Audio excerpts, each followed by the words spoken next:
국회에서도 추천을 할 수가 있고 내란 특별재판부를 설치할 때 판사를 추천하는 경우에 국회 추천. 근데 여기에는 국민의힘은 제외되어 있습니다.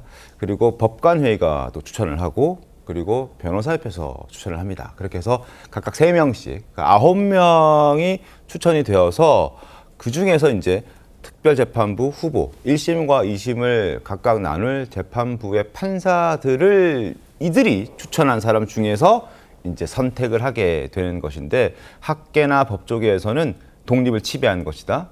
왜냐하면 지금 현재 재판부 배당할 때도 대법원장이 혹은 대법관이 임의로 배당하지 않습니다. 자동 배당을 하기 때문에 그건 이제 독립성을 위해서 그렇게 하는 것인데 그게 아주 침해되는 것이다라는 것이고 헌법과 법률이 정한 법관에게 재판을 받을 권리가 침해된다라는 중론이 학계나 법조계에서는 있는데 어제 이재명 대통령이 그걸 뒤집은 거죠. 자, 조선일보 지적하고 있습니다. 자, 조선일보 보시죠. 권력엔 서열이 있다. 사법부, 입법부가 설정한 구조에서 판단해야 한다. 상호 견제 균형이라는 차원에서 서열이 있다라는 얘기는 처음 접해보는 논리였습니다. 자, 그래서 분명히 권력에 서열이 있다. 그래서 제한된 권력을 아주 조심스럽게 사법부는 활용해야 되고 그 틀은 그 구조는 입법부, 국회에서 직접 선출된 권력이 해준다라는 얘기가 나온 겁니다.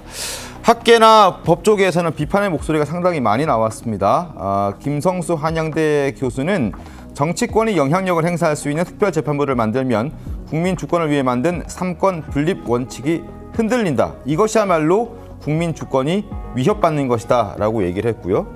차진아 고려대 교수도 대통령이 선출 권력이어서 사법부 위에 있다고 주장하는 것 그 자체가 반민주적이고 반법치주의적이다라고 비판했습니다. 그리고 김영준 배재대 석좌 교수 역시 입법, 행정, 사법의 견제 균형이라는 헌법 정신을 자기 위주로 편의주의적으로 유리한 쪽으로 이재명 대통령이 해석하고 있다라고 비판했습니다. 김건삼 변호사님 어떻게 보셨습니까?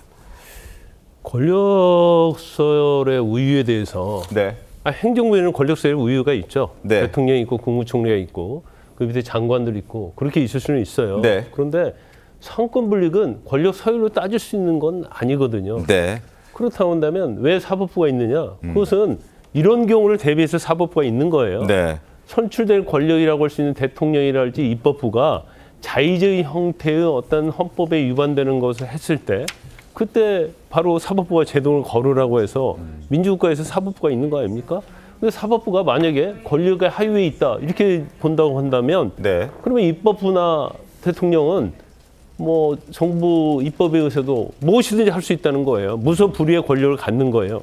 그건 민주국가가 아니죠. 네. 그것은 일당 독재랄지 공산국가밖에 될 수밖에 없는 거예요. 그래서 이 부분에서 대통령께서 왜 이런 인식을 갖고 있는지 좀 이해가 되지 않는 측면이 좀 있고 사법부 구조는 사법부가 마음대로 정하는 것이 아니다.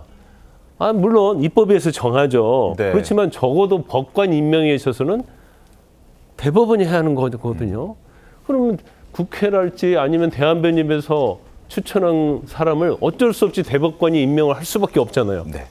그럼 그게 바로 사법부 독립을 침해하는 것이다 이렇게 볼 수밖에 없기 때문에 지금 이러한 것 자체가 사실은 일반 정치인은 좀 할 수 있는 얘기지만 네. 적어도 선출된 뭐 권력이랄지 아니면 이제 법조인 어떤 출신이 할 수 있는 얘기는 제가 볼 때는 좀 이해가 가지 않는 측면이 있다. 그러면 계속적으로 앞으로 사법부를 마치 입법부에 종속화시키는 그런 경우가 이뤄질 수 있는 때문에 네. 정말로 많은 우려가 있는 겁니다. 알겠습니다. 뭐 앞으로 두고 봐야 알겠지만. 네.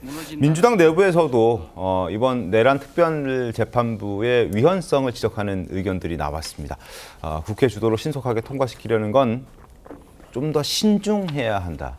좀 더 신중하게 결정해야 된다라는 목소리가 민주당 내부에서 나온 겁니다. 민주당 박희승 의원 목소리 들어보시죠. 내란 재판을 해서 이런 사람들을 처벌을 정확히 하는 것도 중요하지만 정당한 절차를 거쳐서 해야지 이게 나중에 두고두고 시비가 될 수가 있습니다. 그리고 자꾸 그 법원을 난상 공격하는 것은 이건 잘못됐다고 봅니다. 왜냐하면 이재명 대통령님도 영장이 발부됐으면 대통령 후보가 되기 어려웠을 겁니다. 국회가 힘이 세다고 이것은 네. 마구잡이로 공격하는 것은 자칫 박희성 의원님 일단 네, 또 우리가 추가로 그 탄핵 결정문에서 나왔던 그 네. 권력 행사의 절제 자제하고도 안 맞다고 보입니다. 네. 예, 예. 박희승 의원이 누구냐 하면 판사 출신이고 이재명 대통령과 18기 연수원 동기입니다. 뭐 얌전하게 조곤조곤 얘기하면서 지금 현재 더불어민주당이 추진하고자 하고 있고, 그리고 이재명 대통령이 위헌이 아니다라고 주장했던 내란 특별재판부에 대해서 소신 발언을 한 겁니다. 너무 놀란 전현희 의원조차도 박희승 의원의 발언을 막고자 저렇게 중간에 끼어들 정도로 아주 강력한 소신 발언을 했는데, 조계 변호사님 어떻게 좀 보셨습니까? 그 내란 전담 재판부에 대해서 민주당 내의 다수 의견은 헌법에 반하지 않고 필요성이 있다라고 판단하는 겁니다. 대표적으로 조희대 대법원장이 사법부의 독립성을 얘기하지만 지난 대선 과정에서 이재명 그 당시 후보의 파기환송심 절차를 이례적으로 해서 법원 내부에서부터 정치투쟁의 선봉장이 됐다는 비판을 받은 바 있고요. 지기현 재판부가 지금 재판 진행하는 거 윤석열 전 대통령에 대한 구속 취소 또 재판의 지연 특혜 시비 있고요. 지금 서울중앙지법의 영장 전담 판사를 전례 없이 수원지방법원에 있던 3명의 판사를 그대로 끌어올리는 이례적인 인사. 그러니까 이게 객관적으로 네. 사법부의 독립성과 중립성에 기해서 하고 있느냐는 문제제기, 내란 재판이 공정하게 국민들이 원하는 결론을 낼 수 있느냐는 우려가 있는 거고요. 네. 그렇기 때문에 이제 전담재판부 설치 요구가 당연히 있습니다. 다만 신중론도 있죠. 그래서 박희승 의원 같은 분의 의견도 당내에 분명히 존재합니다. 그런데 비판을 하는 과정에서, 문제제기 과정에서 이걸 계엄에 비한 것 때문에 표현의 문제로 당내 여러 문제제기가 있었던 거고, 그 부분에 대해 사과한 겁니다. 이후 입법 논의 과정에서는 당내 이런 논의들도 제기가 될 거고 토론을 통해서 결론을 내갈 겁니다. 뭐 일부 지금 결론을 정해놓고 과정은 아니라는 것, 네. 그리고 외부에서 제기되는 문제의식도 충분히 반영한 특별 법안을 만들 거라는 말씀을 드립니다. 알겠습니다.